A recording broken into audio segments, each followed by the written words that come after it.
வணக்கம். என் பேர் நாசியா. என் பொண்ணு இங்கே 9th ஸ்டாண்டர்ட்.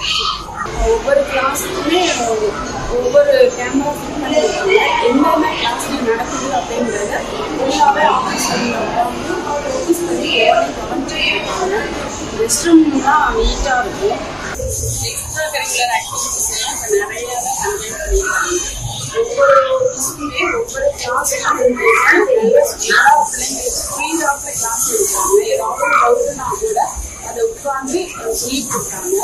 இப்போ படிக்காத பிள்ளைங்களுக்கு ஏதாவது டவுட் கிளாஸ் வேணாலும் சொல்லிக் கொடுப்பாங்க. கம்மியாக மார்க் எடுக்கிற பிள்ளைங்களுக்கு எக்ஸ்ட்ரா கோச்சிங் கிளாஸ் எடுத்து அந்த கிளாஸ்லேயும் பசங்களை நிறைய ஒரு விஷயமா பண்ணுறாங்க. படிக்கிற பிள்ளை படிக்காத பிள்ளைங்கலாம் படிச்சீங்கன்னா மார்க் மாடலாம் மாற்றலாம் கிடையாது. படிக்கிற பிள்ளைங்களுக்கு எவ்வளோ முக்கியத்துவம் கொடுக்குமோ அதே மாதிரி கொடுத்து படிக்காத பிள்ளைங்களும் நல்லா படிக்கணும்னு எக்ஸ்ட்ரா உட்காந்து ஈவினிங் டைம்ல எஜுகேஷனை பற்றி ஃபுல்லாக சொல்லிட்டு இருக்காங்க. நல்லபடியாக